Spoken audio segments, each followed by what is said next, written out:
सबसे पहले तो यही जानूंगा कि बड़े साहब बनने के बाद अब कैसा लग रहा है आपको? बड़े साहब बनने के बाद बड़ा लग रहा है। दैनिक जागरण एक खास नाम है मेरे लिए, मेरे जीवन में। अरे वाह! हाँ, क्योंकि जब हम लोग बड़े हुए और अखबारों की जब बात होती थी, Dainik Jagran was supposed to be one of the greatest celebrated newspaper. जब बात हुई मेरी कि रानी भाई दाऊद करना है, मैंने कहा दाऊद करना है, तो सखाराम बाइंडर में एक किरदार है दाऊद।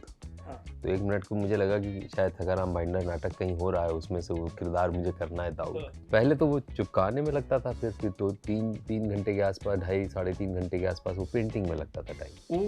बहुत डिटेल काम है, बहुत बड़ा काम किया मेकअप आर्टिस्ट ने। बड़े साहब वाला चक्रव्यूह रचा गया और वो हमजा की डायरी में नीचे बड़े साहब क्वेश्चन मार्क लगा है। तो मैं तो फिर ये बातचीत शुरू हुई कि कौन है बड़े साहब, कौन है। हम भी सोचने लगे कौन हो सकता है बड़े साहब। शायद कास्टिंग में कहीं मेरा नाम चला गया था, स्क्रॉल वो जो लास्ट में आता है, लास्ट में, हाँ, दाऊद इब्राहिम, दानिश इकबाल क्रेडिट्स में। तो वहाँ से फिर सारी गुत्थियाँ जुड़ने लगी। ऐसा लग रहा था बहुत बड़ा क्राइम थ्रिलर, मतलब सस्पेंस चल रही है। एक फिल्म चल रही पर्दे में, एक फिल्म चल रही है दुनिया में। फिल्म इस तरह से बनी, पार्ट 1, वो उसने अपने एनिमीज को इस तरह से मारा और एक एक एनिमी को इस तरह से नेस्तो नाबूद किया कि अब जो बचे हुए हैं उनके साथ वो क्या करेगा। वो स्क्रीन प्ले वहां तक लेके गया उस हाइप को। यस। किसी को या फिर आपके दोस्तों को कहीं भी दूर दराज तक की जानकारी थी किसी को? आपने अच्छे से मेरे सारे इंटरव्यूज पढ़े हुए हैं, देखिए मैं बिल्कुल रिसर्च करके आया। तगड़ा रिसर्च है आपका। बहुत लेटेस्ट स्टेज में मैंने बताया कि मैं दाऊद प्ले कर रहा हूँ इस फिल्म में। तो मैंने अपनी वाइफ से ये बात शेयर करी। जब मैं एंटर किया ना रूम में मेकअप के साथ पूरा, तो हर आदमी ऐसे मुझको घूर के देखने लगे, ये कौन बीमार आ गया। थोड़ी देर उनको पता चला, अच्छा ये दाऊद इब्राहिम आया है। जो प्रोपेगेंडा लोग कह रहे हैं, आपको क्या लगता है? आपने देखिए मेरे सवाल का जवाब खुद ही शुरुआत में दे दिया कि कोई भी बात होगी लोग तो बात करेंगे। तो उसी तरीके से लोग बात करेंगे, पर मेरे को समझ में नहीं आता कि लोग इतने एक्सपर्ट कैसे हो गए, किसने कितनी फिल्में बना रखी हैं कि इतने क्रिटिक और इतना सटीक विश्लेषण वो फिल्मों का कर लेते हैं। और कहाँ से कौन सी ऐसी सर्टिफिकेट मिला हुआ है कि लोग राइट और रॉन्ग इतने आसानी से बोल देते हैं। नमस्कार, बहुत बहुत स्वागत है आप सभी का। आप देख रहे हैं दैनिक जागरण और मैं हूं आपके साथ अंकित सिंह तोमर। भाई, सिनेमा में साल 2025 के आखिर में एक फिल्म आई। फिल्म का नाम था धुरंधर। अब उसके बाद उसका अगला पार्ट धुरंधर द रिवेंज आ चुका है। लेकिन क्या आप जानते हैं कि जब धुरंधर आई तो सबके मन में एक सवाल था। सवाल यह था कि फिल्म के अगले पार्ट में बड़े साहब कौन होगा। अब भाई, इस बड़े साहब की मिस्ट्री जो है पिछले 3-4 महीनों तक खूब चली। इंटरनेट पर जमकर सवाल जवाब हुए। किसी के मन में सवाल आया कि आखिरकार कौन सा वो एक्टर है जिस पर आदित्य धर ने दांव लगाया है और उसे बड़े साहब बना करके बड़े पर्दे पर पेश किया है। लेकिन भाई साहब, बड़े साहब की मिस्ट्री सॉल्व हो चुकी है, क्योंकि धुरंधर 2 यानी धुरंधर द रिवेंज सिनेमाघरों में आ चुकी है और कमाई आप जानते हैं 1300 करोड़ से ऊपर का आंकड़ा हो चुका है। और आज हमारे स्टूडियो में हमारे साथ खुद बड़े साहब यानी कि दानिश इकबाल जी मौजूद हैं। दानिश जी, सबसे पहले तो बहुत बहुत स्वागत है आपका दैनिक जागरण पर। Thank you so much. Dainik Jagran एक खास नाम है मेरे लिए, मेरे जीवन में। अरे वाह! हाँ, क्योंकि जब हम लोग बड़े हुए और अखबारों की जब बात होती थी, Dainik Jagran was supposed to be one of the greatest celebrated newspaper. क्या बात है। जब आपने मुझे कहा कि दैनिक जागरण से मैं बात कर रहा हूँ, तो मैंने कहा यार कुछ भी हो जाए दैनिक जागरण से। चलो फाइनली तो मिस्ट्री सॉल्व हो गई है, सबको पता चल गया है बड़े साहब कौन है। हमें पता है, आपको पता है, दुनिया को पता है। अब सबसे पहले तो यही जानूंगा कि बड़े साहब बनने के बाद अब कैसा लग रहा है आपको? बड़े साहब बनने के बाद बड़ा लग रहा है। और ये जो प्यार जनता का मिल रहा है, ऑडियंस का मिल रहा है, दर्शकों का मिल रहा है, वो एक अभिनेता के जीवन में विशेष स्थान होता है इन सारे लम्हों का। तो मेरे लिए एकदम नया है ये तो नहीं कहूँगा। पहले भी कई काम को सराहा जा चुका है, पर हाँ, इस लेवल पे, इस सुनामी की तरह नहीं हुआ है कभी।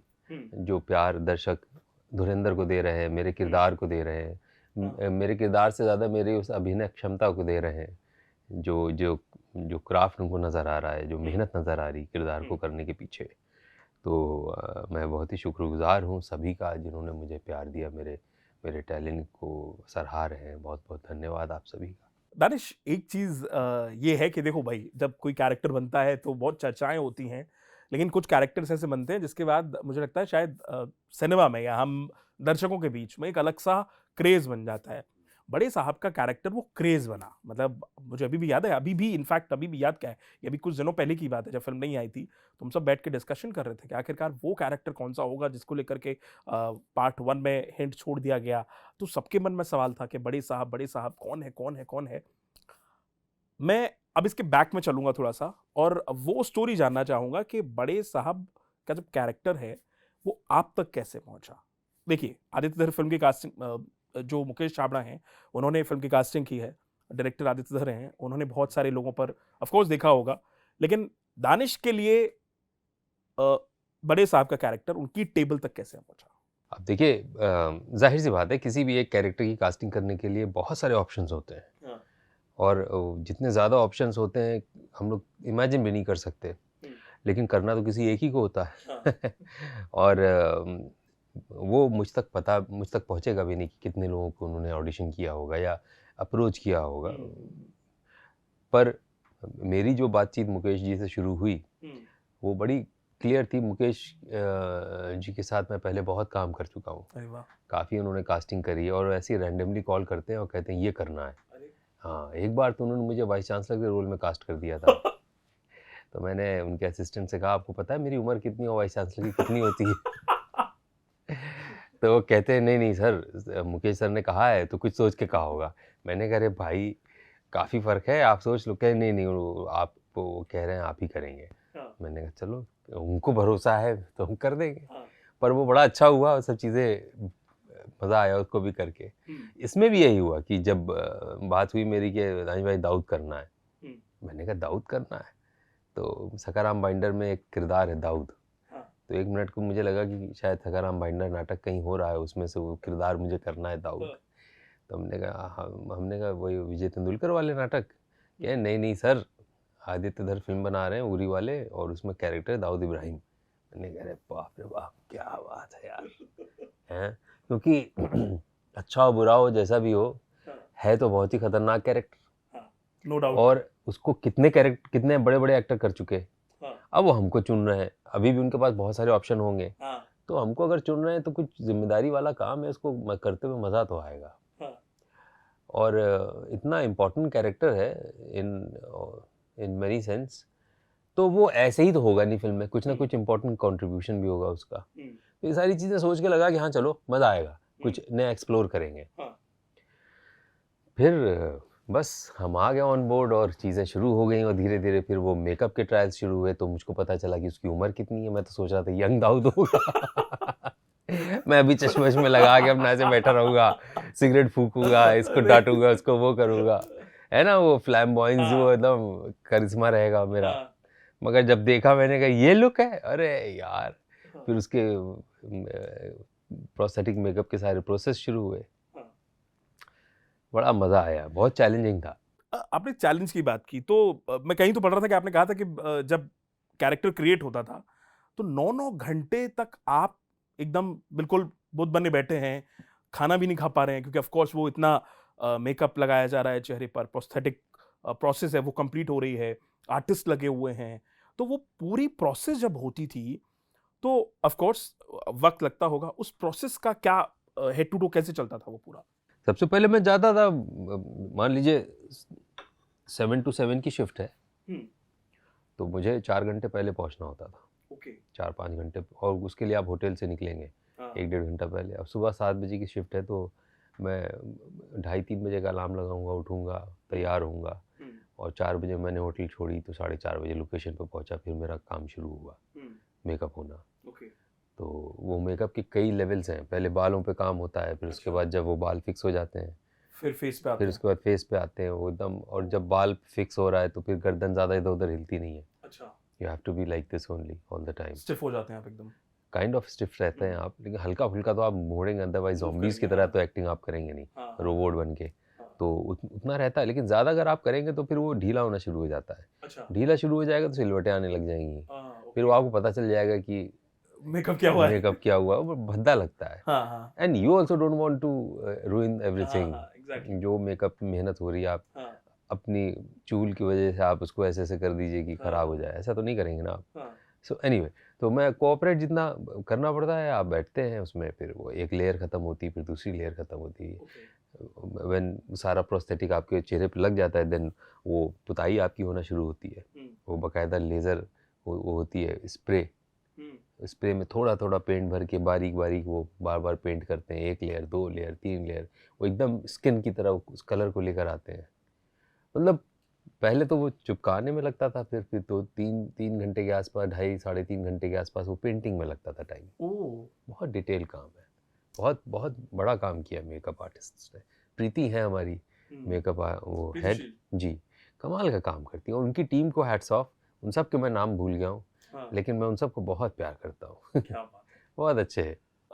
आपने कहा कि क्योंकि वक्त लगता था, घंटों वक्त लग रहा है, तो ऑफ कोर्स कैरेक्टर बहुत दमदार है, मेहनत इतनी की गई है। अ, जब कैरेक्टर के बारे में मैं कहीं ये भी पढ़ रहा था, आपने कहा है कि आपको उसके बारे में जानकारी भी नहीं थी कि ये कैरेक्टर ये होने वाला है। जानकारी ये नहीं थी कि वो बड़े साहब हैं, हाँ। ये जानकारी थी कि वो दाऊद इब्राहिम है। तो दाऊद इब्राहिम का रोल मैं कर रहा था, और पूरी तन्मयता से कर रहा था, पूरे जोश से कर रहा था। हाँ। मगर ये जब बड़े साहब वाला चक्रव्यूह रचा गया, और वो हमजा की डायरी में नीचे बड़े साहब क्वेश्चन मार्क लगा है, तो मैं तो फिर ये बातचीत शुरू हुई कि कौन है बड़े साहब, कौन है। हम भी सोचने लगे कि कौन हो सकता है बड़े साहब। आप फौरन अपने बारे में इतनी अच्छी चीज़ तो सोच नहीं सकते कि पूरी फिल्म में जिसकी धुनाई मच रही वो रोल आप कर रहे हैं। ये बहुत बड़ी बात है। हाँ, एक्चुअली में। तो आप इतने लकी तो हो नहीं सकते। हाँ। बहरहाल, तो वो, लेकिन वो फिर धीरे-धीरे मैंने भी कुरेदा जब जनता कुरेद रही थी। हाँ। तो लोगों ने वो शायद कास्टिंग में कहीं मेरा नाम चला गया था, स्क्रॉल वो जो लास्ट में आता है, लास्ट में, हाँ, दाऊद credits इब्राहिम, में। दानिश इकबाल क्रेडिट्स में। हाँ। तो वहाँ से फिर सारी गुत्थियाँ जुड़ने लगीं। ऐसा लग रहा था बहुत बड़ा क्राइम थ्रिलर, मतलब सस्पेंस चल रही है। एक फिल्म चल रही पर्दे पे, एक फिल्म चल रही है दुनिया में। मैं आपको एक चीज़ बता रहा हूँ, जिस दिन फिल्म रिलीज़ हुई है, मेरी टीम में मेरी टीममेट है एक एकता, तो मेरी टीम से एकता का कॉल आता है मेरे पास कि सर पता चल गया है कि बड़े साहब का रोल किसने किया है। मैंने कहा किसने किया है? दानिश इकबाल ने किया है। अच्छा। मैंने कहा दानिश इकबाल? मैंने कहा कि और क्या जानकारी है इसके बारे में? कि सर उस पर हम न्यूज़ अपडेट करते हैं। तो आप इमेजिन करिए कि कितना इम्पोर्टेंट कैरेक्टर है, कितनी चर्चा हो गई है। अब जब कैरेक्टर आपके पास आ गया, एक बात बताएं हाँ, आपको, मैं जी। काट रहा हूँ आपको। नहीं, नहीं, सब सिर्फ यही नहीं कि चर्चा हो गई, वो फिल्म इस तरह से बनी, पार्ट 1, अग्री। वो उसने अपने एनिमीज को इस तरह से मारा, और एक एक एनिमी को इस तरह से नेस्तो नाबूद किया कि अब जो बचे हुए हैं, हाँ। उनके साथ वो क्या करेगा। हाँ। वो स्क्रीन प्ले वहां तक लेके गया उस हाइप को। यस। तो सबको बाकी तो दिख गए फिल्म हाँ। में, हाँ। बड़े साहब दिख नहीं रहे हैं। हाँ। तो इसलिए वो इंक्विजिटिविटी और एक्साइटमेंट लोगों का बढ़ा कि ये कौन हो सकता है। तो credit goes to the screenplay. Yes. सच बता रहा हूँ आपको, हाँ। कि वो कमाल की लिखाई है इस फिल्म की, कि आप ये देख रहे होते हैं, खट से कट टू कहीं और पहुंचती है फिल्म, फिर कट टू कहीं और पहुंचती है, और कभी आपको कहीं जंप नहीं लगता। हाँ। हमेशा आपको लगता है हाँ यही इसकी कहानी रवानी यही है, है, हाँ। यही कहानी है। तो बड़ी बारीकी से लिखा आदित्य सर ने इसको। जी सॉरी आप। नहीं, नहीं, इट्स ओके, आपने बढ़िया किया ये बात कंप्लीट की। मैं जो ये जानना चाह रहा था कि अब जब इम्पोर्टेंट कैरेक्टर आपको मिल गया, मतलब पता चल गया कि अरे भाई बड़े साहब का कैरेक्टर मैं कर रहा हूँ, मैंने एक और चीज़ देखी कि आपके घर वालों में किसी को या फिर आपके दोस्तों को कहीं भी दूर दराज तक ये जानकारी थी किसी को? आपने अच्छे से मेरे सारे इंटरव्यूज पढ़े हुए हैं, देखे हुए। मैं बिल्कुल रिसर्च करके आया हूँ तगड़ा सर। रिसर्च है आपका। पहले तो मैंने शुरुआत में इस बात को सिर्फ अपने तक रखा, हाँ। लेकिन जब इतनी ज़्यादा बात, मैं शूट करने जा रहा हूँ, थाईलैंड जा रहा हूँ, सब बात तो होगी, घर में स्क्रिप्ट आती रखी है कहीं, तो हाँ। लोग पढ़ते देखते हैं। बहुत लेटर स्टेज में मैंने बताया कि मैं दाऊद प्ले कर रहा हूँ इस फिल्म में, तो मैंने अपनी वाइफ से ये बात शेयर करी, तो वाइफ बहुत एक्साइटेड हो गई, हाँ। क्योंकि मेरी वाइफ की पैदाइश मुंबई में हुई है। अरे वाह। तो मुंबई में मुंबई और दाऊद एक ख़ास कनेक्शन है। वो ये एक्साइटेड हो गई कि आप इतना ख़तरनाक कैरेक्टर करेंगे। तो कई बार को मैं सोचता था कि कुछ ऐसे समीकरण बैठ रहे थे कि डेट क्लैश कर रही थी। अच्छा। कुछ क्योंकि डिले होता है, फिर डेट आगे पीछे हो रही थी। हाँ। मेरे दूसरे प्रोजेक्ट्स भी चल रहे थे। हाँ। तो कभी कुछ ऐसा मौका आया कि जहाँ ये हुआ हो सकता है मैं ना कर पाऊँ। हाँ। तो मेरी वाइफ जो है मुझे बार बार इंसिस्ट करती थी कि आप कुछ भी आगे पीछे कर दो, ये आप जरूर करो। तो इसको करने के पीछे कई लोगों को श्रेय जाता है। मुकेश जी को तो जाते ही जाता है, क्योंकि उनके साथ भी मैं डिस्कस करता था ये बात कि भाई थोड़ा सा क्लैश कर रहा है, बार बार डेट आगे पीछे हो रही है, क्योंकि वहाँ बारिश हो रही थी। तो उस वजह से शेड्यूल में आगे पीछे हो रहा था। कुछ बहुत सारी चीज़ें आती है ना फिल्म में। एक आदमी की तो डेट है नहीं। मेरी डेट, मेरे सीन में देखिए कितने सब स्टार्स हैं, तो सबकी डेट मैच करना, तो इसलिए वो, लेकिन हाँ वो सब डेस्टिन्ड था कि मुझे करना ही था और इस तरह से होना था। वो सब ऊपर वाले ने तो पहले ही रच रखा था। हम लोग को तो धीरे धीरे परतें खुलती हैं हमारे सामने, हम सोचते हैं कि यही है जो हो रहा है, लेकिन वो तो पहले ही सब कुछ लिख रखे है। तो हाँ, तो लेकिन हाँ, my wife was very much aware about this thing. लेकिन बड़े साहब के बारे में मुझे भी पता नहीं था, तो उसे कहाँ से पता क्योंकि हो। वो वही ना जो आपने भी कहा ना, बड़े स्क्रीन प्ले साहब, कुछ और ही था। कि स्क्रीन प्ले पे कुछ और है। हाँ। बड़े साहब कौन हो सकता है? कौन हो सकता मतलब हर जगह ये लिखा हुआ है कि अच्छा ठीक है, दाऊद इब्राहिम प्लेड बाय दानिश इकबाल, बस वो समझ में आ रहा वो है हम समझ सबको में आ कि रहा है। भाई ये कैरेक्टर दानिश कर रहे हैं। लेकिन अब बड़े साहब क्या है, तो वो कैरेक्टर को जस्टिफाई करना और उस कैरेक्टर की इतने लेयर्स क्रिएट करके फिल्म में रिवील करना, ये अपने आप में बड़ी बात है। और शायद ये आदित्य धर को हैट्स ऑफ है कि वो एक ऐसे फिल्म मेकर बने हैं कि उन्होंने इतनी गहरी सोच रखी, और उस सोच के बाद शायद कभी कभी लगता है ना कि एक फिल्म, बहुत समय लगा उनको इस हाँ, स्क्रिप्ट को लिखने में। वो यस, बताते हैं, बात हो रही थी 3-4 साल तक या शायद 5 साल उनको लगा, इसको बार बार लिखते रहे, कई ड्राफ्ट इसके लिखे। बहुत मेहनत करी इस स्क्रिप्ट पे उन्होंने। अच्छा, एक चीज और जानना चाहूंगा, माफ कीजिएगा, ये जब अब क्योंकि कैरेक्टर हिट हो गया, सबको पता चल गया, आदित्य जी का फोन आपके पास आया है कभी? मजाक में उन्होंने बोला हो कि अरे यार दानिश, ये तो हिस्ट्री क्रिएट हो गई है लग रहा है। अरे मैं, देखिए आपसे बात कर पाना कितने दिन से चाह रहा था, कर नहीं पाया, आज आया हूँ। हाँ, जब मैं छोटा सा अदना सा एक्टर इतना बिजी हूँ, तो अभी वो तो पता नहीं कितने बिजी होंगे। उनके पास तो वक्त ही नहीं है। लेकिन हाँ, स्क्रीनिंग पे हम लोग मिले थे, जब सक्सेस पार्टी थी तब भी मिले थे। तो बड़ा बड़ा वार्म एक्सचेंज हुआ आपस में, बहुत ही मोहब्बत की उन्होंने उस फिल्म शुरू होने से पहले हम लोग एक दूसरे से गले मिले, तो हमसे कहने लगे सर ये फिल्म तो पूरी आपकी है, पार्ट 2। हमने कहा अरे सर ऐसा क्या है? मैंने मन में कहा 2 सीन में मैं क्या ही कर लूँगा।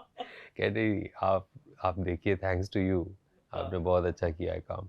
मैंने कहा चलो देखते हैं, अब डायरेक्टर कह रहा तो कुछ तो होगा। लेकिन सभी लोग फिर तारीफ कर रहे हैं, अप्रिशिएट कर रहे हैं, तो अच्छा लगता है। Well said, well said. Ranveer ने फिल्म में वो काम किया है जिसकी शायद अब हर कोई बात भी कर रहा है। पिछले कुछ टाइम में हम रणवीर की अगर फिल्मोग्राफी को देखते हैं, तो थोड़ी सी ऊपर नीचे हुई फिल्मोग्राफी, लेकिन आई थिंक रणवीर एक ऐसे एक्टर हैं जिन्होंने आई थिंक वो किरदार निभाए हैं जो शायद मुझे लगता है कि उनके लिए बने थे। चाहे वो खिलजी का कैरेक्टर हो, या फिर उन्होंने बाजीराव का कैरेक्टर किया हो, या फिर अभी हमजा का कैरेक्टर हो, और गली बॉय हो, या फिर उनकी तमाम ऐसी फिल्में हैं जिसमें उन्होंने दमदार अभिनय किया है। रणवीर से आपकी क्या बात हुई, या फिर रणवीर ऑन स्क्रीन, दोनों सवाल पूछना चाहूंगा मैं। रणवीर ऑन स्क्रीन आपको कैसे लगते हैं, ऑफ स्क्रीन के साथ साथ? वहाँ ऑफ स्क्रीन तो हम सब जानते हैं कमाल के एक्टर, एनर्जी उतनी रहती है, बड़ा वार्मली सबसे मिलते हैं। हाँ, ये बातें ऐसी हो गई, जग जाहिर है। हाँ, जग जाहिर है। तो मैं एक चीज जानना चाहूंगा कि रणवीर से इस कैरेक्टर के बारे में, आपके कैरेक्टर के बारे में कोई डिस्कशन ऐसा हुआ हो, या उन्होंने आपसे बात की हो, या आपने उन्हें कुछ बताया हो? नहीं, मैं उन्हें क्या ही बता पाऊँगा। लेकिन जब हम लोग सेट पे मिले तो मेरा वेशभूषा देख के वो भी, एवरीवन वाज़ लाइक, जब मैं एंटर किया ना रूम में मेकअप के साथ पूरा, तो हर आदमी ऐसे मुझको घूर के देखने लगे, ये कौन बीमार आ गया।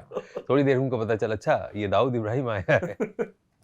मैं लेटा। लेकिन हाँ, सब इंक्लूडिंग रणवीर जी, सब बहुत वार्म थे। सबको ये था कि मैं इतने हैवी मेकअप में हूँ, कंडीशन जो है बड़ी चैलेंजिंग है उसमें करना, क्योंकि इस मेकअप के साथ आप 5 घंटे ज़्यादा शूट नहीं कर सकते। तो आपको 5 घंटे के अंदर अंदर शूट करके ख़त्म भी करना है उस काम को। तो पूरी गर्मजोशी के साथ वो मेरे साथ लगे रहे कि इसको अच्छा किया जाए और बेहतर से बेहतर सीन कैसे हो सकता है। हर शॉट के बाद वो आके मेरी तारीफ करते थे, सर आपने तो, you have killed it, you have done, I mean you know this mind blowing, जो तरीका है उनका। मैंने कहा अरे, मैं उस वक्त हंस भी ना पाऊँ, खुश भी ना हो पाऊँ, क्योंकि वो है, मुझे ये था कि कहीं ज़्यादा जोर से हंस दिए या कुछ हो गया तो कहीं कुछ बाहर ना निकल आए, फिर बैठना पड़ेगा 7 घंटे, फिर वो चिपकाओ। तो एनीवे, बड़ा मज़ा आया इसके शूट में, बहुत सीखने को मिला। एज एन एक्टर मैं बहुत मैं शुक्रगुजार हूँ कि ये मेरी ज़िंदगी में ऐसा किरदार आया। हाँ। बहुत सीखा। एक और चीज़ दानिश, क्योंकि कैरेक्टर ऐसा था कि भाई रोल ही ऐसा है। दाऊद इब्राहिम के बारे में हम सब जानते हैं, अंडरवर्ल्ड से क्या नाता रहा है। जब रोल एक्सेप्ट कर रहे थे आप ये, तो कहीं थोड़ा-सा लगा कि यार पता नहीं रोल अलग है, मतलब ऑफ कोर्स आपको ये तो पता है कि दाऊद का कैरेक्टर है और लगता भी है कि यार इतना अंडरवर्ल्ड का कैरेक्टर प्ले करने जा रहा हूँ, तो नोशंस आते हैं, थॉट्स आते हैं दिमाग में, पता नहीं कैसा होगा। मैं समझ रहा हूँ आपका सवाल, हाँ। लेकिन मैंने सोचा, मेरे दिमाग में एक्चुअली आया नहीं वो, जो आप इशारा कर रहे हैं। हाँ। क्योंकि मैं एक प्रोफेशनल एक्टर हूँ। हुँ। मेरे पास कोई भी किरदार अगर मुझे चुना जाएगा करने के लिए, हुँ। तो मैं उसे करना अपना धर्म समझता हूँ, हुँ। क्योंकि मैंने उसकी तालीम हासिल की है। अब अगर मैं नहीं करूँगा तो फिर आई कांट बी चूज़ी इन अ वे कि Yeah. ये मॉरली ठीक है या ये मॉरली गलत है। मेरे पर्सनल मॉरल्स हो सकते हैं, मेरे पर्सनल चॉइस लाइक्स डिसलाइक्स हो सकती है, very true. But as an actor मैं उसको पर्सनल चीज़ें उसमें लेकर नहीं आ सकता। तो मैंने किया उसको, और मेरे दिमाग में एक सेकंड के लिए भी ये नहीं आया कि क्या होगा क्या नहीं होगा। मैं करूँगा, and I should trust my director, I should trust my casting director that everything will be sorted out, everything should be fine. Yeah of course. तो I trusted Aditya sir. Of course, and I mean कि if they have trusted you और आपने उनके ऊपर trust किया है, तो of course कोई चीज़ बहुत बेटर तरीके से स्क्रीन पर आएगी। एक और चीज़, कैरेक्टर जब मिल गया, रोल ऑफर हो गया, आपने कोई रिसर्च की थोड़ी बहुत, या फिर कोई ऐसी चीज़ दाऊद की पकड़ने की कोशिश की कि कैसे वो बात करता था, कैसे? दाऊद कैसे करते थे करता होगा, हमें उससे कुछ लेना देना नहीं था, क्योंकि मैं कैरिकेचर नहीं करना चाह रहा था। मैंने ना किसी कोई फिल्म देखी, बहुत सारी चीज़ें हो चुकी हैं, ना मैंने कुछ इस तरीके, मैंने उस कैरेक्टर के एसेंस को पकड़ा जो आदित्य सर ने बनाया था। ओके। जो उन्होंने लाइंस लिखी थी, जो उनका कैरेक्टर था, तो वो जो एक यूनिवर्स क्रिएट किया गया था, उसमें ये इस कैरेक्टर का काम ये है कि उस यूनिवर्स का बॉस बन के बैठा रहे। मेरा फोकस सारा रिसर्च और सारे कंसंट्रेशन का ये था, ओके। रादर देन कि मैं कैरिकेचर करूं, कुछ बनूं, कुछ भारी भरकम एक्टिंग करूं, you know what I mean. So understood. हाँ, उस तरीके से मैंने इसको अप्रोच किया था। अच्छा, आदित्य इसीलिए आपको वो ह्यूमन लगता है। हाँ, इसीलिए वो लगता है कि हाँ, ये व्यक्ति हो सकता है ऐसा, शायद। ये रीजन भी है कि हम उससे कनेक्ट भी इसीलिए इतना ज्यादा कर पाए हैं। आदित्य धर की चर्चा पीक डिटेलिंग को लेकर बहुत हो रही है, मतलब हर कोई बात कर रहा है, मतलब हर दिन हम देखते हैं, अरे यार ये भी हो सकता है, ये भी हो सकता है, एक फिल्म मेकर का दिमाग कितना जा सकता है यार। आदित्य धर कोई कनेक्शंस जोड़ रहे हैं। पहली फिल्म में एक वो वाशमा भट्ट का एक मीम वायरल हो गया, दूसरी फिल्म में गानों को इतना कनेक्ट किया गया। मैं सबसे पहले गानों के बारे में जानना चाहूंगा, ये जितना क्लासिफाइड किया गया है, शाश्वत सचदेव जो फिल्म के संगीतकार हैं, जिन्होंने फिल्म का पूरा म्यूजिक तैयार किया है, आपने ऑफ कोर्स अपनी फिल्म में काम किया है, तो आपने तो क्लोजली देखी हैं ये चीजें। ये जो गानों को इस तरीके से कंबाइन करना और आदित्य धर की पीक डिटेलिंग का उसमें आना, how do you see it? I think it's a perfect example how you can recreate something which has already been there around for so many years. And because you see, ये जो story है, जो characters है ना, ये fresh characters नहीं है, ये डेटेड कैरेक्टर्स है, ये एक टाइम फ्रेम के कैरेक्टर्स है। तो उन्होंने शायद जो मेरा दिमाग कहता है, शायद इसका म्यूज़िक इसलिए इस तरह से डिज़ाइन किया गया हो कि उस वक्त का जो म्यूज़िक है, आप देखिए जब कोई खुशबू सूंघते हैं तो आपको उस खुशबू से एसोसिएटेड सारी यादें याद आती हैं। हाँ। अब सिनेमा में खुशबू तो सूंघ नहीं सकते, लेकिन गाना वो काम कर सकता है कि अगर आप गाने को सुनेंगे तो आपको उस टाइम पीरियड में जा सकते हैं। जो पुराने गानों को रिमिक्स किया गया है, बड़ी खूबसूरती से डाला गया है, उसमें कुछ अंग्रेज़ी के लफ्ज़ डाले गए, उसको आज का बनाया गया।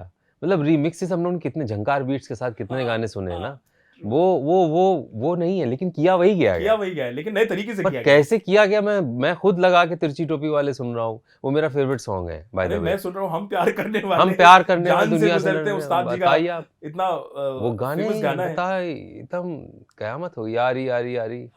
वो मतलब सभी चीज़ें जिस तरह से डाली गई हैं, आपको लगता है कि एक्चुअली क्या ना, जब मैंने फिल्म देखी, अपनी बात बताऊँ एज एन ऑडियंस, तो वो जब सीन आया तो वो गाना अपने आप दिमाग में आ रहा था कि ऐसा कुछ यहाँ पे बज सकता है, और वो बज गया। तो वो जो नब्ज पकड़ी ना उन्होंने, कि उस वक्त की ये चीज़ ऐसा सबटेक्स्ट जो होता है ना आपका, जब किसी को कोई मारा है मार है, ऐसी जो सबटेक्स्ट है उसका, तो गाने ने वो सबटेक्स्ट का काम किया है। और मतलब सोचिए कि गाना चल रहा है आपकी स्क्रीन पर, आप फिल्म देख रहे हैं थिएटर में बैठ करके, हमजा या फिर दूसरे विलेंस के बीच में, कैरेक्टर्स के बीच में मारपीट हो रही है, गोली मारी जा रही है, उधर बैकग्राउंड में इंग्लिश में गाना आ रहा है, वो इंग्लिश के सब फोक आपके सामने बज रहे हैं, लिरिक्स आपके सामने आ रहे हैं। तो आप इमेजिन कीजिए वो जो कनेक्शन है वो किस तरीके से बिठाने की कोशिश की गई। मैं तो ये कहता हूँ कितना म्यूजिक सुनते होंगे ये आदित्य सर, कहाँ कहाँ से क्या क्या निकाल के लाए। आप वही डालते हैं ना जो आपको पसंद है। हाँ, ट्रू। अब बात करते हैं कि देखिए फिल्म आ गई है तो फिल्म पर 4 उंगलियां उठती जरूर हैं। एक शब्द बड़ा पॉपुलर हुआ है पिछले कुछ टाइम में, मैंने पहली बार आपसे पहले मैंने जो इंटरव्यू किया था वो धुरंधर 1 में जो नजर आए थे, डोंगा का कैरेक्टर किया था नवीन जी ने, मैंने उनका इंटरव्यू किया था, तो बड़ा बढ़िया उनसे मेरी बातचीत हुई और नवीन जी ने मुझे बहुत अच्छे से कुछ चीजें ऐसी बताई। हमसे खराब हो रही है क्या? अरे नहीं नहीं नहीं, कैसी बातें कर रहे हैं आप उतने ही शानदार हैं नहीं, मेरे हमसे लिए, आप बहुत खराब, आप हिम्मत भी मत कीजिए कहने। खौफ जरूरी है। बट उन्होंने, मैंने आपको ये चीज इसलिए बताई क्योंकि मैं समझ रहा हूँ जब मैंने जी। उनसे बात की तो उन्होंने भी मुझे कुछ चीजें ऐसी बताई कि देखिए हम दूसरों पर सवाल करने जाते हैं तो अक्सर हम भूल जाते हैं कि सवाल हम पर भी उठना चाहिए। तो तब भी वही हुआ था कि तब एक यूट्यूबर हैं ध्रुव राठी, उन्होंने तब भी सवाल किया था कि फिल्म प्रोपेगेंडा है, और जिस शब्द की मैं बात कर रहा हूँ वो शब्द है प्रोपेगेंडा। ये शब्द पिछले कुछ वक्त में कुछ ज़्यादा ही चर्चा में आया, बहुत सारे फिल्म इंडस्ट्री के लोग हैं जिन्होंने इस पर भी सवाल किया है कि कुछ लोग ऐसे हैं जिन्होंने कहा कि फिल्म प्रोपेगेंडा है, फिल्म में ये दिखाया गया है, फिल्म में ये दिखाया गया है। अब ध्रुव राठी ने तब जो कहा था वो दोबारा कहा है और उसमें आपका जिक्र है, मैं बता देता हूँ कैसे। उन्होंने एक वीडियो अपलोड किया है जिसमें उन्होंने कहा है कि ये फिल्म जो है बीजेपी फंडिंग फिल्म है, और क्योंकि पॉलिटिकली उसमें इन्होंने ऐड ऑन किया, और उन्होंने कहा कि दाऊद जैसे कैरेक्टर्स को बनाया इसलिए गया है ताकि फिल्म को ऐसे मार्केट में दिखाया जा सके। How do you see it? First, second, ये जो प्रोपेगेंडा लोग कह रहे हैं आपको क्या लगता है? आपने देखिए मेरे सवाल का जवाब खुद ही शुरुआत में दे दिया। हाँ। कि कोई भी बात होगी लोग तो बात करेंगे। हाँ। तो उसी तरीके से लोग बात करेंगे, पर मेरे को समझ में नहीं आता कि लोग इतने एक्सपर्ट कैसे हो गए, किसने कितनी फिल्में बना रखी हैं कि इतने क्रिटिक और इतना सटीक विश्लेषण वो फिल्मों का कर लेते हैं। और कहाँ से कौन सी ऐसी सर्टिफिकेट मिला हुआ है कि लोग राइट और रॉन्ग इतने आसानी से बोल देते हैं। इतनी मेहनत से ये मूवी बनी है और मूवी सबको पसंद आ रही, सब देखने जा रहे हैं, अब उसको लेबल करना, I don't think that they are doing justice to the hard work which we have put in. एक आदमी ने सिर्फ फिल्म नहीं बनाई है, उसमें बहुत सारे लोगों ने फिल्म में काम किया है, ठीक है, और उस फिल्म में काम करने वाले किसी एक निश्चित जाति धर्म को फॉलो करने वाले नहीं है। हमारी इंडस्ट्री किसी और तरीके से चलती है। यहाँ हम लोग एक क्या कहें, एक अनोखी एकता का प्रतीक है हमारी इंडस्ट्री। तो सब मिलकर काम कर रहे हैं, एक सब्जेक्ट चाहिए, उस सब्जेक्ट ये है इस फिल्म का, उस सब्जेक्ट के लिए जो भी चीज़ें ज़रूरी हैं वो चीज़ें इस फिल्म में पिरोई गई हैं और वो दर्शक पसंद कर रहे हैं, देख रहे हैं, उनको मज़ा आ रहा है। अब वो फालतू में रंग में ढंग भंग क्या बोलते हैं वो, रंग में भंग डालना। हाँ, ऐसे करने से किसी को क्या मिल रहा है, उससे तो हमें हमारी पब्लिसिटी ही हो रही है बस, और कुछ नहीं हो रहा। हाँ, और वो मेरे ख्याल से दर्शक जवाब दे रहे हैं। देखिए, हम फिल्म का हिस्सा हैं, हम अगर कुछ भी बोलेंगे तो उसे एक निश्चित तरीके से देखा जाएगा कि ये तो बाइस्ड होंगे, ये तो अपनी फिल्म के लिए बोलेंगे ही बोलेंगे, इसलिए हमें बोलने की ज़रूरत ही नहीं है। हर दिन वो फुटफॉल बढ़ रहा है। अभी 2 हफ्ते हो गए, लोग एक वीकेंड नहीं चला पाते अपनी फिल्म। फ्राइडे लगती है, संडे वो पैकअप हो जाता है। ये 2 हफ्ते निकल गए हैं और टिकट्स नहीं मिल रहे हैं लोगों को, एडवांस बुकिंग कराना पड़ रहा है, लोग कहीं कहीं से फ़ोन करा के टिकट्स ले रहे हैं, जहाँ से जिसका मन पड़ रहा है। तो ऐसे में अब उनको जवाब खुद ही मिल रहा है। ये जो अभी इतने वक्त में, पिछले कुछ वक्त में जितने लोगों ने कहा है, कुछ लोग ऐसे भी हैं जो अब सपोर्ट में भी आ रहे हैं, या फिर वो लोग फिल्म को लेकर बात भी कर रहे हैं कि वाकई में फिल्म कमाल है। पर अरे अंकित भाई, किसी का सपोर्ट में आना ना आना, किसी का बोलना ना बोलना, इन सब चीज़ों से मुझे लगता है धुरंधर बहुत ऊपर है। धुरंधर को कुछ नहीं, देखिए ये सब चीज़ें उसके लिए ज़रूरत पड़ती हैं जिसको सहारे की ज़रूरत हो। धुरंधर को लोगों ने अपने कंधे पे उठाया हुआ है, उनके दिल में बसी हुई है धुरंधर। अलग चीज़ है ये, it's not just a film, it's something else. It's emotion for cinema. We will realise only after 10 years और मे बी 15 years कि क्या था ये।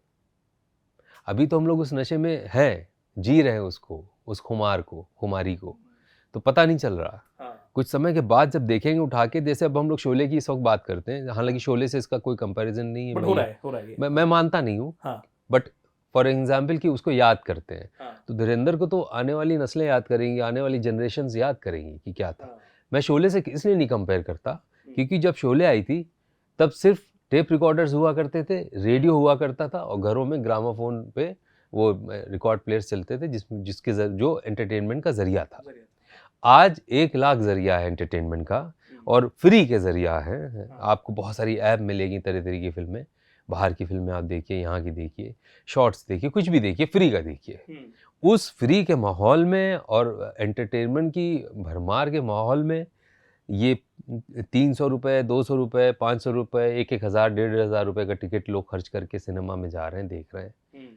इसका कोई कंपैरिजन किसी से हो ही नहीं सकता।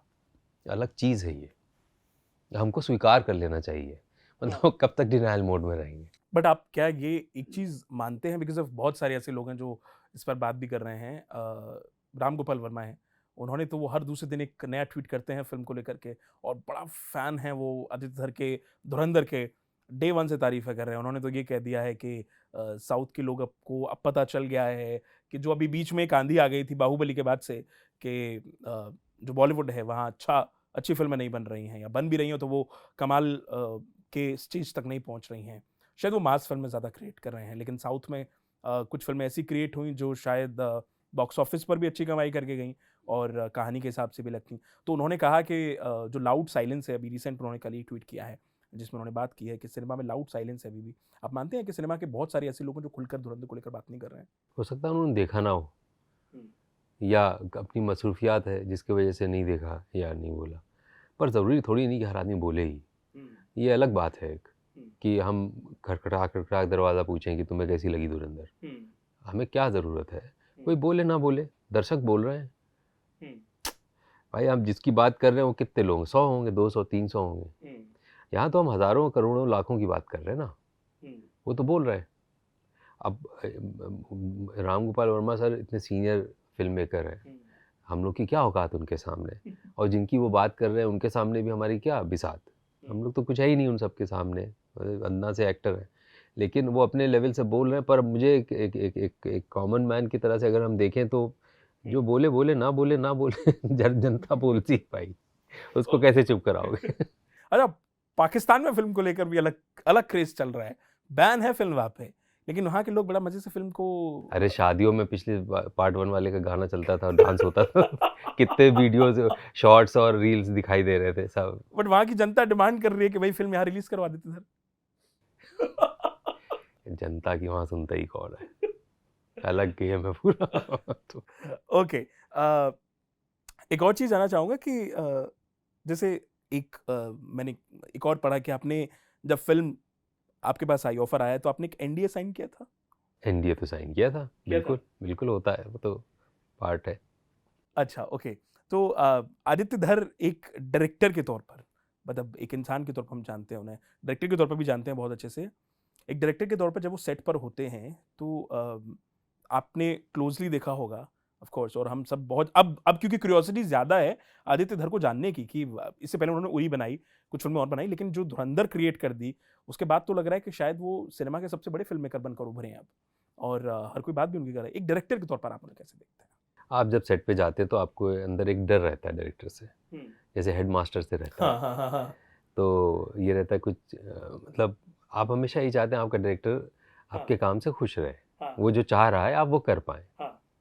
कितने भी आप एक्सपीरियंस एक्टर क्यों ना हो, कितना भी कुछ ना हो, आप जब एक्शन होता है और जब एक्टिंग शुरू करते हैं तो कहीं ना कहीं तो एक हिला हुआपन रहता है ना, थोड़ा सा ज़मीन पक्की करनी होती है कि हाँ जो जिस दिशा में जा रहा है कैरेक्टर ठीक जा रहा है। पर आदित्य सर से जब आप इंटरेक्ट करिएगा, जब बातचीत कीजिएगा सेट पे, आपको बिल्कुल भी नहीं लगेगा कि वो हवा क्रिएटेड बंदा है कोई ऐसा जो मतलब डायरेक्टर टाइप का। मगर हाँ, उसी के साथ साथ वो इतनी सहजता से अपनी बातें कहते हैं आपको कि बिना एनी प्रेशर आपको नोट्स भी मिल जाते हैं, और इतने प्यार से वो नोट्स देते हैं कि आप उसको इनकॉर्पोरेट भी इतना इजीली कर लेंगे। बस ये है कि एक अच्छी ट्यूनिंग बन जाती है उनके साथ। मेरा पर्सनल एक्सपीरियंस है हाँ। कि वो जो कहते थे वो तुरंत दिमाग में घुसता था, क्योंकि मुझे बहुत तरह तरह से काम करना था। एक शॉट आप जो धीमा छोटा सा देखते हैं ना, हाँ। जब मैं ऐसे क्रॉल कर रहा हूँ उसमें लास्ट में एकदम, तो बड़ा लंबा वो टेक है। तो हम लोग ये देख रहे थे कि अगर कुछ ऐसा खाया तो उसका क्या इंटेंसिटी है और कैसे क्या, मैं बहुत डिटेल में नहीं बोल सकता क्योंकि अभी लोग फिल्म देख ही रहे हैं। तो क्या इंटेंसिटी हो सकती है बॉडी की, कहाँ पेन उसके हो सकता है, क्या मतलब उतनी सी छोटी सी चीज़ के लिए भी हम लोग ने पूरा कर समझ लीजिए घंटे 1.5 घंटे निकाले थे उसको, अलग अलग तरीके से कर करके वो जब ख़त्म हुआ तो मेरा पूरा पेट दर्द कर रहा था सच। हाँ, मतलब कितना वो ताकत लगती है ना अंदर से, मांसपेशियाँ खिंचती, सब होता है। तो so what I am trying to say that he tells you what he wants in a very polite and possible manner कि आपको बहुत वो भी ना हो, दबाव में भी ना आए और आपको समझ में भी आ जाए कैसे क्या करना है। बहुत प्यारा माहौल रहता था सेट पे। एक और चीज कि अब आपने ये रोल कर लिया तो सोशल मीडिया पे बहुत सारे लोग प्यार भी दे रहे हैं, कोई ऐसा मैसेज मिला है आपको? हाँ हाँ, वो सब मतलब कोई ऐसा पाकिस्तान के लोगों ने कोई मैसेज? अब उसमें पता थोड़ी नहीं चलता है कहाँ से मैसेज आया है, वो तो बस एक आईडी आती है उसके, कोई XYZ #, ऐसे करके कुछ रहता है अपना। धमकी प्यार दोनों में से ऐसे कोई टेक्स्ट आए आपके पास? उल्टी सीधी बातें कम ही आ रही हैं। हाँ, ज़्यादातर लोग अप्रिशिएट कर रहे हैं टैलेंट को, मगर उल्टी सीधी बातें बीच बीच में कोई ना कोई लिख ही देता है। हाँ, वो ठीक है, लिखे वो भी, तभी तो मज़ा आता है। अब क्योंकि फिल्म आ गई दूसरी वाली, अब सवाल ये है कि कुछ कुछ डॉट्स कनेक्ट हो रहे हैं अभी भी। वो डॉट्स कनेक्ट हो भी इसलिए रहे हैं क्योंकि लोगों के मन में क्यूरियोसिटी अभी भी है। क्या ऐसी उम्मीद है, ये बड़ा जनता वाला सवाल है जो मैं आपसे पूछ रहा हूँ अभी, और बहुत लोगों को जानना भी है ये, क्या धुरंधर 3 आ रही है? भाई ऐसी फिल्म बनेगी तो 3 क्या 4 5 भी लोग चाहेंगे कि आए, लेकिन वो आएगी कि नहीं आएगी इसका जवाब सिर्फ आदित्य सर दे सकते हैं। जैसा मैं पता था जवाब यही होगा। क्या बोलूं, मैं भी उस जनता में हूँ, मैं भी चाहता हूँ कि बहुत सारी धुरंधर आए, लेकिन वो आएगी कि नहीं आएगी ये इसकी चाबी सिर्फ उन्हीं के हाथ में है। अच्छा, आप धुरंधर से पहले आदित्य जी से मिले थे? नहीं, कभी नहीं मिला, कभी नहीं मिला। पर आई थिंक आप यामी से मिले होंगे। उनके साथ मैंने एक फिल्म करी, हक में काम किया था। हाँ, ओके। यामी भी पार्ट है? हाँ, इसमें पार्ट है। हाँ, एक छोटा सा कैमियो किया है। जी। वो आपको एज एन एक्ट्रेस कैसी लगी? अरे बहुत कमाल की एक्टर है, मैंने तो उनको बोला कि आपकी एक्टिंग तो पढ़ने लायक है। अरे वाह। हाँ, सच बता रहे हैं, हक में आपने देखा है? हाँ। मतलब मैं तो फैन हो गया उनका, फाइनल सीन क्या किया है उन्होंने, मतलब पूरी फिल्म ही अच्छी करी उन्होंने, लेकिन जो मोनोलॉग है, सोलिलोकी है लास्ट में, कोर्ट में जो वो बोलती हैं, बाप रे बाप, कहाँ से क्या पूरी जर्नी नजर आ जाती है उनकी एक सोलिलोकी में। वो उस औरत के साथ क्या क्या बीता, कितना वो सहा उसने, और आंसू के साथ साथ वो ऐसे पानी नाक से निकलना, मतलब शी वाज समथिंग एल्स, कहीं सी और जोन में पहुंच गई थी। कमाल किया था उन्होंने। और उस फिल्म के डायरेक्टर की भी तारीफ है भाई, सुपर्ण वर्मा जी ने तो कमाल, और जिन्होंने लिखा है उस फिल्म को, कमाल की फिल्म है वो हक। एक्चुअली में बहुत कमाल सच की फिल्म में है। उस पर भी वैसे तो I think, I don't know आपको पता है कि नहीं पता, बट उस पर भी बहुत सारे सवाल उठे कि यामी को जो अभी बेस्ट एक्ट्रेस का एक अवार्ड था वो नहीं मिला, तो उस पर बहुत सारे लोगों ने रिएक्ट भी किया है। And then how the cinema turned into something that's another part, but anyway that's the part of the conversation. But क्या उनको तो सारे अवार्ड पॉसिबल मिलने चाहिए थे इस काम के लिए, और मिलेंगे मुझे ऐसा लगता है। हाँ, बट जो अभी अब जो नहीं मिल रहे हैं वो उस अवार्ड की मैं बात करते करते बहुत भूल जाता हूं। नहीं, अच्छी बात है, एटलीस्ट ये ऑनेस्टी होती है, और ये कमाल, मैं सच में बड़ा प्रेस कर रहा हूँ आपको, मैं देख रहा हूँ आप बहुत ऑनेस्टी से बोल रहे हैं, सब चीजें बात भी कर रहे हैं, तो बड़ा कमाल लगता है, बातचीत करने में ज्यादा मजा आता है। दानिश, अब क्योंकि of course the Dhurandhar has turned the biggest success of your career, आपकी लाइफ में, मैं आपके अपने जर्नी की बात करी कि यामी की जर्नी, मैं आपकी थोड़ी सी जर्नी जानना चाहूंगा, how you started your career? I started doing theatre at an amateur level in Allahabad, which is now known as Prayagraj. Okay. But since I'm born in Allahabad, so that will remain always for me Allahabad. So जैसे amateur theatre करते मैंने वहाँ शुरू किया, but मैंने हमेशा अच्छे लोगों के साथ, मेरी किस्मत थी कि मुझे हमेशा बहुत गुणी लोगों के साथ काम करने का मौका मिला। फिर मैं NSD आ गया, एनएसडी में मेरा हो गया था सिलेक्शन, 3 साल का वहाँ कोर्स किया दिल्ली में जो एनएसडी है। फिर वहाँ करने के बाद मैंने चार्ल्स वॉलेस स्कॉलरशिप के लिए ट्राई किया, वो ब्रिटिश गवर्नमेंट देती है, तो वो मुझे हो गई तो मैं इंग्लैंड चला गया।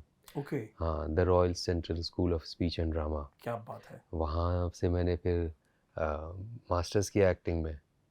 फिर उसके बाद और पढ़ा मैंने, जब पढ़ते पढ़ते थक गया तो फिर मैंने पढ़ाना शुरू कर दिया। फिर मैं एक्टिंग पढ़ाने लगा। एक फिल्म स्कूल है, वहाँ पढ़ाता था काफ़ी सालों तक। साथ में थिएटर प्रैक्टिस करता रहा शो, क्योंकि वीकेंड्स पे आप शोज़ करिए, कोई रोक टोक नहीं है। जब फिल्में इक्का दुक्का बीच बीच में कभी करता था, टीवी सीरियल्स मैंने कभी नहीं किए, क्योंकि उधर कुछ रुझान था नहीं। फिल्में करता था, उसमें कम टाइम चाहिए होता था थोड़ा समय में। कोविड के बाद जब ये ओटीटी का बूम आया तो फिर वेब सीरीज़ में मुझे मौका मिला। तो वहाँ जब मौका मिला तो एक ऐसा होता है ना, बड़े से ग्राउंड में खेलने को मौका मिलता है आपको, फिर आप चौका छक्का ही मारना चाहते हैं। वहाँ से फिर एक्चुअली शुरुआत हुई, जिसे कहें कि सही मायने में सिनेमा की। तो पिछले 5-6 सालों में मैंने अच्छे खासे 7-8-10 प्रोजेक्ट कर डाले, फिल्में और ओटीटी के ये वेब शोज़ मिला के। उसमें काफ़ी मज़ेदार काम किया। महारानी है, द हंट है, राजीव गांधी असैसिनेशन केस, फिर आरण्यक है, हाँ, आखिरी सच है, गर्मी है, बहुत सारे कर डाले, फिल्में भी कर डाली। हक एंड धुरंधर तो धुरंधर। अच्छा, एक चीज और, धुरंधर में इतने सारे कैरेक्टर्स ने काम किया है, हर कैरेक्टर की एक अलग पहचान बन गई है। एक चीज मैं जरूर बोलूंगा कि चाहे कोई छोटे से छोटा कैरेक्टर क्यों ना हो, वो एक डॉक्टर जो सेट पर विजिट करने आए थे वो तक वायरल हो गए हैं, उनकी तक बात हो रही है। सेट पर कोई ऐसा था आपका पर्सनल फेवरेट, अगर मैं जानना चाहूँ आपके अलावा, तो आपका सबसे पर्सनल फेवरेट कैरेक्टर कौन सा रहा? धुरंधर वर्स का बोलूंगा मैं, धुरंधर वर्स इसलिए कहा कि फर्स्ट और सेकंड दोनों को मिला के सभी बहुत अच्छे लगे हैं। बस कोई तो ऐसा होगा जिसको देख के लगा कि यार ये है, ये कैरेक्टर। देखिए, रणवीर जी को तो हटा ही दो आप। हाँ ठीक है, उनको हटा दिया मैंने, क्योंकि क्या काम किया उन्होंने, उसको तो हटा दीजिए। हाँ। बाकी मैं कहूँ तो छोटे से छोटा, बड़े से बड़ा अच्छा लगा है, ये बात सही है। किसी की एक एंट्री उसमें भी उसने कमाल करके गया है। हाँ। ऐसा लगा उन्होंने खुली छूट दे रखी थी कि मैदान आपका, तुम्हें जो करना करो। हाँ, हाँ। तो कोई भी एक्टर आपको ना एक्टिंग करता हुआ नजर नहीं आता। हाँ। सब कैरेक्टर्स नजर आते हैं। हाँ। सब ने अपनी अपनी पूरा एकदम फैल के कि जो करना, क्योंकि तभी वो रिलैक्सेशन नजर आती है आपको हर कैरेक्टर में। कहीं कोई परफॉर्मेंस का कोई दबाव नहीं, कुछ नहीं। मुझे संजय दत्त जी का कुछ सीन इतना बेहतरीन, मतलब सभी है, लेकिन जिस तरह से उन्होंने पूरे कैरेक्टर को निकाला है ना, मस्ती में धाए धुई, इधर आ हो जा, तो लग रहा है वो लगता है उन्हीं के लिए बना था। हाँ, ये तो देखिए आप कह रहे हैं, तो मैं आपको यहाँ थोड़ा सा वो बताऊं कि आपने रणवीर जी के लिए भी कहा कि जैसे उन्हीं के लिए बना था। ये अच्छे एक्टरों की निशानी होती है कि जब वो करें कोई कैरेक्टर तो लगे कि उन्हीं के लिए बना था। आप उनको किसी भी किरदार, अच्छे एक्टर को आप किसी भी किरदार में देखिएगा, लगेगा कि ये उन्हीं के लिए बना था। तो वो अपने आप को उसमें ढालते हैं कि वो लगने लग जाता है ये उन्हीं के लिए बना था। तो एक तरह से ये बहुत बड़ा कॉम्प्लीमेंट है कि ये उन्हीं के लिए बना था। ऐसा नहीं कि उनके लिए बनता है कोई कैरेक्टर, बट वो इतना ट्रांसफॉर्मेशन आता है उस एक्टर की परफॉर्मेंस में कि वो किरदार लगने लग जाता है। तो बहुत मजा आया इन सबको देख के। एक और चीज है कि फिल्म में राकेश बेदी जी हैं, फर्स्ट पार्ट में भी उनकी इतनी तारीफ हुई, सेकंड में भी उनकी तारीफ हो रही है। उनका जो वायरल है मेरा बच्चा है, तो वो कितना वायरल हो रहा है वो। राकेश जी ने सिनेमा में बहुत सालों तक काम किया और बहुत बड़े बड़े प्रोजेक्ट्स में काम किया, लेकिन आई थिंक कोई ऐसा कैरेक्टर, मैं correct me if I am wrong, कि अब तक उन्होंने जितना काम किया शायद धुरंधर उनके करियर का बेस्ट है। और शायद मुझे लगता है कि वो सक्सेस ये जो अब मिल रहा है ये उनको बहुत पहले मिल जाना चाहिए था। यू फील सो कि उनके कैरेक्टर में जितनी वर्सेटैलिटी हमें देखने को मिली है, उन्होंने टीवी पर भी काम किया है, छोटे छोटे शोज तक किए उन्होंने। मुझे याद है उन्होंने एक फिल्म की थी नसीब अपना अपना, जिसमें ऋषि कपूर जी हैं, फराह जी हैं, जिसमें तो उसमें वो थे। तो सोचिए आप, वो तब से लेकर के अब तक हैं, लेकिन अब जब धुरंधर में आ गए तो चश्मे बद्दूर, हाँ, और किस्मत पलट गई। ऐसे एक्टर्स को आप लगता है कि शायद सिनेमा में कभी कभी थोड़ा सा अवॉइडेंट कर दिया जाता है, अच्छे कास्टिंग अच्छी नहीं होती या तो अच्छे कैरेक्टर्स नहीं मिल पाते हैं? ऐसा मतलब हम लोगों को लगता है, लेकिन कैसे ऐसा किसी एक व्यक्ति को पूरी इंडस्ट्री कैसे ऐसा कर सकती है? मौके की बात है कि कभी कोई लेकिन सर ने बहुत काम किए हैं, बहुत अच्छे काम किए हैं। हम लोग तो उनको टीवी पे देख के बड़े हुए। तो जिस वक्त वो टीवी कर रहे थे तो सिर्फ टीवी ही और फिल्में थी, सिर्फ 2 ही चीज़ थी, और तो कुछ था नहीं। वो टीवी के स्टार थे जब वो करते थे। तो ऐसा नहीं कि स्टारडम इसी से मिला उनको, वो थे स्टार। वो उनका बड़कपन है, किस तरह से वो अपने आप को इतना हम्बल होके रहते हैं कि कोई उनका टेंट्रम या शोशा उस टाइप की चीज़ें। तो वो स्टार तो वो हमेशा से थे, लेकिन हाँ धुरंधर में ये कैरेक्टर इतना उन्होंने कमाल का किया है और आदित्य सर ने इतना कमाल का लिखा है कि वो इतना हाईलाइट होता है। और यही सवाल था। हाँ वो हाईलाइट हुआ है। वो लेकिन उसने किसी को ओवरशैडो नहीं किया। ये इसमें बड़ी कमाल की चीज़ हुई है। हर कैरेक्टर हाईलाइटेड है, बट किसी ने किसी को ओवर पावर करने की कोशिश ना की है, ना होता हुआ स्क्रीन पे दिखाई देता है। सब अपने जब जिसको बॉल मिली है ना, तब उसी ने मारा है छक्का। चलिए अब क्योंकि धुरंधर हो गई है, अब दानिश की बकेट से क्या निकलेगा ऑडियंस के लिए? बहुत लोग इंतजार कर रहे हैं, आपको पता है। अरे भाई हम भी इंतजार कर रहे हैं। कुछ ऐसा है जो आप बताना चाहें कि बहुत जल्दी कब दोबारा से स्क्रीन पर देख पाएंगे आपको हम? एक वेब शो है, पता नहीं वो कब रिलीज हो, क्योंकि वेब शोज का भी कुछ पता नहीं चल रहा है। और एक फिल्म है, film most probably in the month of July August आएगी, घोसला का घोसला।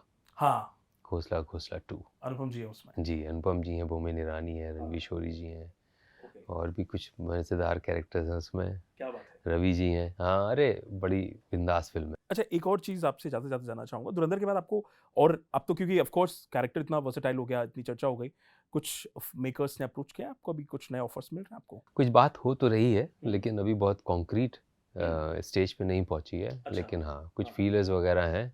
लेट्स सी क्या होता है। क्या बात है, क्या बात है। बहुत बहुत शुक्रिया दानिश जी। ये बातचीत मुझे लगता है कि मैं बहुत याद रखूंगा, और मैं वेट कर रहा था कि आज आपने जो कपड़े पहने हैं बिल्कुल उस कैरेक्टर को जस्टिफाई कर रहे हैं। तो बहुत बहुत शुक्रिया आपका हमारे स्टूडियो आने के लिए, और इतनी मज़ेदार और इतनी प्यारी बातचीत के लिए। I think it was due actually. हम इतने दिन से ट्राई कर रहे थे, बट थैंकफुली आज आप आए और बातचीत हो गई आपसे। उम्मीद है कि जल्द ही हम आपसे दोबारा मुलाकात करें, और अब आपने बड़े साहब कर लिया, अब आप तो और बड़े-बड़े कैरेक्टर्स करें पर्दे पर, और ऐसे ही मज़ेदार हम आपके साथ इंटरव्यूज़ करते रहें। थैंक यू सो मच, बहुत-बहुत शुक्रिया आपका हमसे बातचीत करने के लिए। बहुत बहुत शुक्रिया आपका मुझे यहाँ पे बुलाने के लिए। थैंक यू सो धन्यवाद। Much, thank you.